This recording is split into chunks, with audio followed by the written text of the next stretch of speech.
Hello students, welcome to my channel. तो जैसा कि आपके BA third semester English literature का जो क्लास है वो शुरू हो गया है। एनईपी 2020 के अकॉर्डिंग जो आपका न्यू सिलेबस है उसके अकॉर्डिंग हम आपका हर सब्जेक्ट की क्लास कंप्लीट करवा रहे हैं यूनिट वाइज।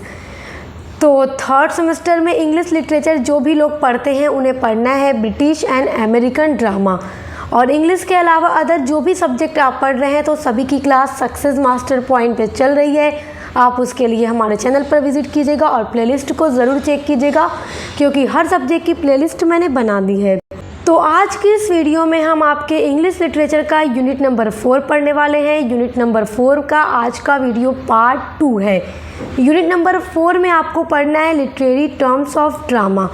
तो इसके ऊपर ऑलरेडी एक वीडियो बना दी है जिसमें हमने 4 लिटरेरी टर्म्स को पढ़ लिया है, क्योंकि इसमें आपके टोटल 8 लिटरेरी टर्म्स हैं। और यूनिट नंबर 1, 2, 3 आप लोगों ने पढ़ लिया तो बहुत बढ़िया, नहीं पढ़ा तो प्लेलिस्ट की लिंक मिल जाएगी आपको इसी वीडियो के डिस्क्रिप्शन बॉक्स में।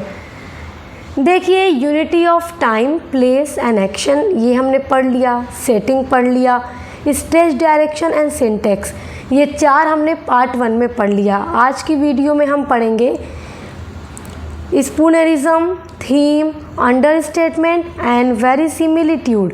तो चलिए शुरू करते हैं। तो देखिए, थीम का मतलब होता है विषय वस्तु।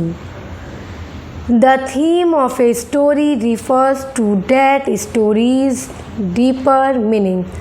The theme of a story, किसी भी कहानी का जो थीम होता है वो रिफ़र करता है, बताता है टू दैट स्टोरीज, किसी भी कहानी का डीपर यानी बहुत गहरी, मीनिंग यानी अर्थ। थीम वो होता है जो किसी भी स्टोरी का पूरा जो मीनिंग होता है, अर्थ होता है, वो बताता है। अगर आप कोई भी स्टोरी पढ़ रहे हैं तो स्टोरी शुरू से लेकर एंड तक जो आपने पढ़ी उसको आपने पूरा जो कुछ पढ़ा आपको क्या उसमें समझ आया, स्टोरी में क्या कुछ था, वो ही थीम कहलाता है।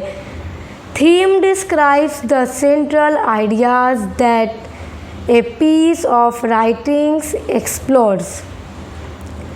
देखिए, जो थीम होता है वो डिस्क्राइब करता है सेंट्रल आइडिया को, यानी कि जो एकदम केंद्रित विचार हैं किसी भी राइटिंग एक्सप्लोर्स का मतलब, देखिए पीस ऑफ राइटिंग एक्सप्लोर्स का मतलब, अगर किसी भी ऑथर ने एक स्टोरी लिखी है तो स्टोरी का जो भी स्टोरी लिखी है उसकी क्या है, राइटिंग है, उसके वर्क हैं राइटर के।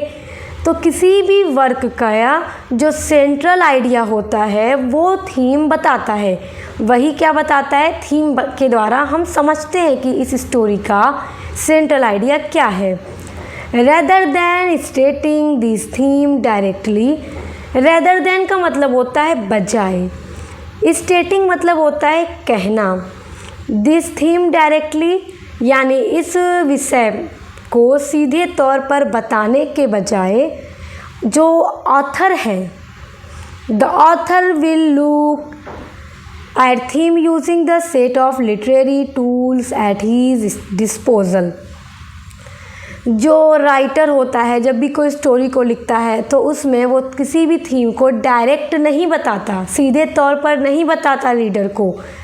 The author will look at theme, देखिए लेखक जो होता है using the set of literary tools, writer के पास जो कुछ भी लिटरेरी टूल्स हैं, लिटरेरी डिवाइस हैं जिनका यूज़ करके वो लिखेगा अपने किसी भी स्टोरी को, ड्रामा को, तो लेखक के पास जो कुछ भी लिटरेरी टूल्स अवेलेबल होते हैं उनका यूज़ करके ही वो विषय को देखता है या दिखाता है।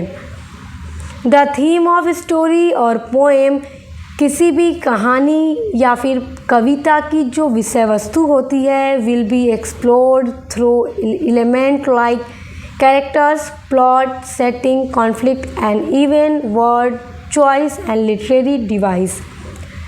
किसी भी कहानी या कविता के विषय को कैरेक्टर्स के थ्रू बताया जाता है। कहने का मतलब ये है कि किसी भी स्टोरी या पोएम की जो थीम होगी, राइटर उसको डायरेक्टली नहीं बताएगा रीडर को अपने स्टोरी में, वो कुछ लिटरेरी टर्म्स को यूज़ करके बताएगा। एक्सप्लोर थ्रू का मतलब के द्वारा, एलिमेंट उन एलिमेंट्स के माध्यम से बताएगा, लाइक कैरेक्टर्स यानी चरित्र के माध्यम से, प्लॉट कथानक के माध्यम से, सेटिंग्स के माध्यम से, कॉन्फ्लिक्ट यानी संघर्ष जो होगा स्टोरी के अंदर उसके माध्यम से, एनीवेन, और इसके अलावा words choice and literary device, जो कुछ भी साहित्यिक वर्ड्स हैं उसके पास डिवाइस हैं उनके माध्यम से वो थीम को बताएगा स्टोरी या ड्रामा के अंदर। और जो थीम होती है वो हमेशा किसी भी कहानी या ड्रामा की पूरी मीनिंग को बताती है। राइटर जब भी कोई स्टोरी लिखता है तो सबसे पहले वो थीम डिसाइड करता है कि उसके स्टोरी की थीम क्या होगी, तो वही थीम होती है, जो कुछ आप पूरी स्टोरी में पढ़ रहे हैं और समझ रहे हैं वही थीम होता है स्टोरी का। देखिए नेक्स्ट है आपका लिटरेरी टर्म्स स्पूनरिज्म। देखिए स्पूनरिज्म का यूज़ भी बहुत ज़्यादा किया जाता है लिटरेचर में। ये होता क्या है, देखिए इसका मतलब ये होता है ना कि जैसे नई ज़ुबान बोलने में लड़खड़ा जाती है और हम वर्ड्स को चेंज कर देते हैं। अभी आप पढ़िए समझ में आ जाएगा। The word spoonerism made of two words Spooner plus ism. Word spoonerism दो वर्ड्स के मेल से बना है। फर्स्ट है Spooner plus ism, named after Archibald Spooner. Archibald Spooner जो थे उन्हीं के नाम पर स्पूनरिज्म लिटरेरी डिवाइस बना है, क्योंकि उन्होंने ही सबसे पहले ये गलतियाँ की थी, कुछ गलतियाँ इन्होंने की और वही एक डिवाइस बन गया, लिटरेरी टर्म बन गया, बोलने में कुछ मिस्टेक उन्होंने की। He was warden of New College in Oxford England. वो न्यू कॉलेज इंग्लैंड के न्यू कॉलेज ऑक्सफोर्ड में वार्डन यानी प्रबंधक थे। He committed errors in speaking. वह बोलने में गलतियाँ करते थे। A spoonerism is a slip of the tongue that results in a rearrangement of word sound. ए स्पूनरिज्म, जो स्पूनरिज्म होता है स्लिप ऑफ टंग, टंग का यानी ज़ुबान का फिसलना इसमें होता है, ज़ुबान फिसल जाती है बोलते टाइम। दैट रिज़ल्ट और जब ज़ुबान फिसल जाती है तो उसका रिज़ल्ट क्या सामने आता है, in the rearrangements of word sound. जो वर्ड हम बोलते हैं उनके साउंड का रीअरेंजमेंट हो जाता है, वो साउंड बिगड़ जाता है। Usually these occurs when the first sound of two words are swapped. और आमतौर पर ये तब घटित होता है जब पहले वर्ड का साउंड जाकर दूसरे वाले वर्ड में मिल जाता है फिसलकर, और दूसरा वाला पहले वाले में मिल जाता है। स्वेप्ड का मतलब होता है बदला हो जाना, बदली हो जाती है। यहाँ पे कुछ एग्जाम्पल्स नोट किए हैं, उनके थ्रू आपको अच्छे से समझ आएगा। एग्जाम्पल है, आपको कहना है डर्टी बर्ड्स, आप बोल दे burty durts, burty birds rather than dirty birds.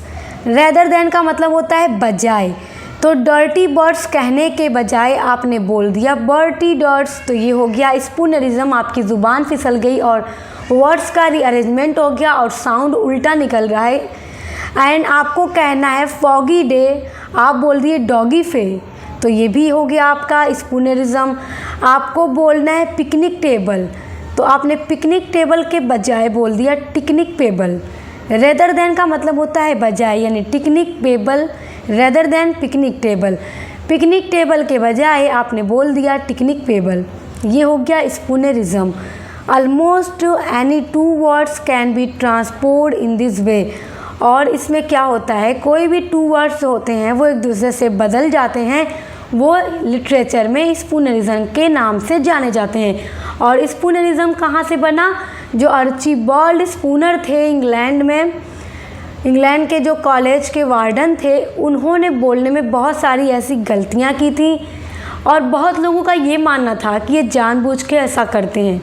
और क्यों करते हैं, ताकि अपने को थोड़ा अलग दिखा सकें या फिर हंसाने के लिए ऐसा बोलते हैं। क्योंकि देखिए समटाइम हम जानबूझ के नहीं, गलती से ऐसा बोल जाते हैं, हमारी ज़ुबान लड़खड़ा जाती है, तो जो भी लोग सुनते हैं हमें इस तरह से गलत बोलते हुए वो हंसने लगते हैं।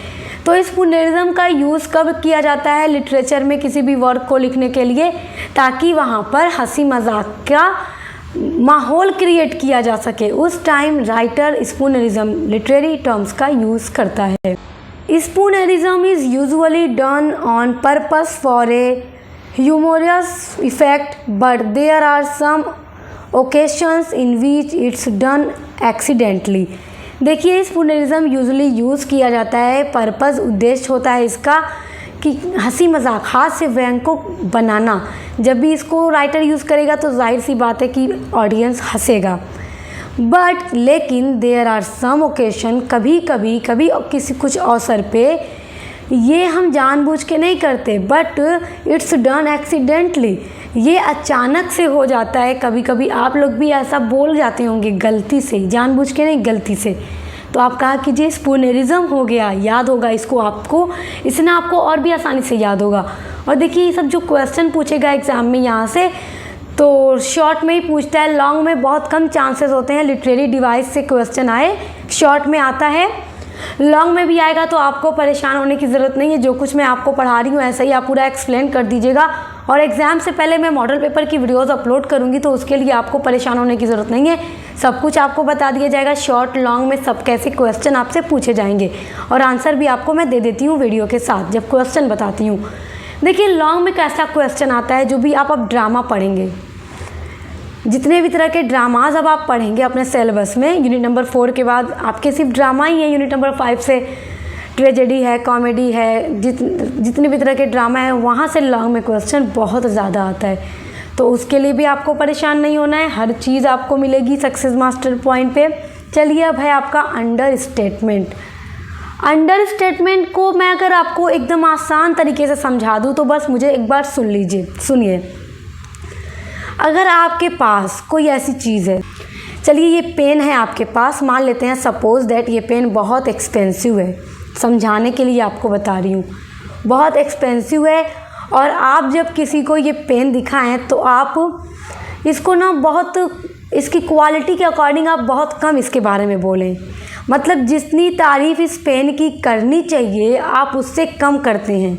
जितनी ज़्यादा क्वालिटी इसकी अच्छी है आप उस हिसाब से बहुत कम वर्ड्स में इसको बता देते हैं कि हाँ ये पेन बहुत अच्छा है। इस तरह से जैसे बहुत सारे लोगों को आपने देखा होगा कि वो लोग सस्ता पेन भी लेके कहेंगे बहुत अच्छा है, ऐसा है, वैसा है, ये है, वो हाइपर बोल हो जाता है। फिगर ऑफ स्पीच आपने पढ़ी है ना, तो वो हाइपर बोल हो जाता है, यानी किसी बात को बढ़ा चढ़ा कर कहना। तो उसी हाइपर बोल का अपोजिट होता है अंडर स्टेटमेंट, कि कोई भी चीज़ जितनी ज़्यादा एक्सपेंसिव है या फिर उसकी क्वालिटी बहुत बढ़िया है, कोई भी चीज़ बहुत अच्छी है, तो उसको लेस वैल्यूएबल दिखाना, कम इम्पॉर्टेंस देना, जितनी वो इम्पॉर्टेंस है उससे कम उसको इम्पॉर्टेंस देना, वो अंडर स्टेटमेंट आ जाएगा, कहा जाएगा। Understatement is the description of something as having much less of a particular quality than it does। देखिए किसी भी वस्तु की क्वालिटी बहुत ज़्यादा है और उससे लेस आप उसको दिखा रहे हैं, तो वो अंडरस्टेटमेंट हो गया कि आप बहुत कम वर्ड्स में बोल के काम निकाल लिए। और बहुत से लोगों को आपने देखा भी होगा कितना मिर्ची मसाला लगा लगा के बढ़ा चढ़ा के बोलते हैं किसी भी बात को, वो हाइपर बोल हो जाता है। तो आपको ऐसे ही याद रखना है कि जो मिर्ची मसाला लगा के बोल रहा है वो हाइपर बोल फिगर स्पीच है, जो कम बता रहा है, जितना बताना चाहिए उससे कम बता रहा है, तो वो अंडर स्टेटमेंट है। अब उम्मीद कर रही हूँ आप समझ गए होंगे। That often involves representing something as less important, less valuable और स्मॉलर दैट इट, मतलब कि वो जैसा है उसको उससे कम इम्पोर्टेंस देना, उससे कम वैल्यूएबल बताना, वो हो जाएगा अंडर स्टेटमेंट। देयरफॉर इसलिए an understatement is opposite to another figure of speech hyperbole, इसीलिए ये अपोजिट होता है फिगर ऑफ स्पीच हाइपरबोल का, which is an over statement. Hyperbole over statement होता है। एग्जाम्पल, यहाँ पे एग्जाम्पल है, it rain a bit more than that usual when describing an area flooded by heavy rainfall।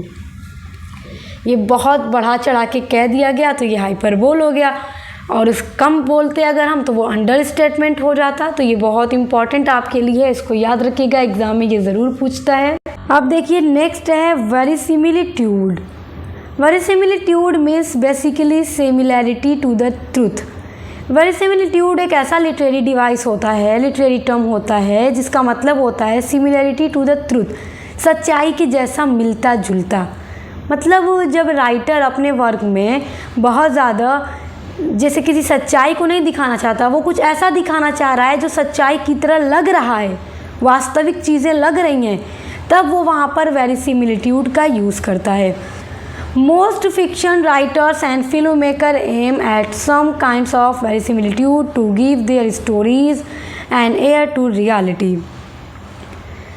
देखिए, many fiction writer, fiction मतलब novel भी होता है, बहुत सारे ऐसे लेखक जो नावल लिखते हों या ड्रामा लिखते हों, एंड फिल्म मेकर, जो भी फिल्म मेकर हैं, जो भी फिल्म को बनवाते हों, aim to some kind of verisimilitude to give their stories, वो अपने स्टोरी में ऐसा वेरिसिमिलिट्यूड का यूज़ करते हैं, जैसे देखिए कि वास्तविकता का रूप देने के लिए किसी प्रकार की सत्यता का वो लक्ष्य रखते हैं, कि वो उन्हें एकदम कोई चीज़ें ऐसी नहीं दिखानी जो वाकई में सच्चाई है, बट वो ऐसा नॉवेल लिखते हैं या ऐसी मूवी बनाते हैं जिनको देखकर लगता है कि ये बहुत रियलिटी है, ऐसा रीडर को महसूस कराते हैं। They need not show something actually true, उनको ज़रूरत नहीं होती कुछ भी ऐसा दिखाने की अपने फिल्म या प्ले में या स्टोरी में जो एक्चुअली सच में हो, और इवन यहाँ तक कि very common but simply something believable.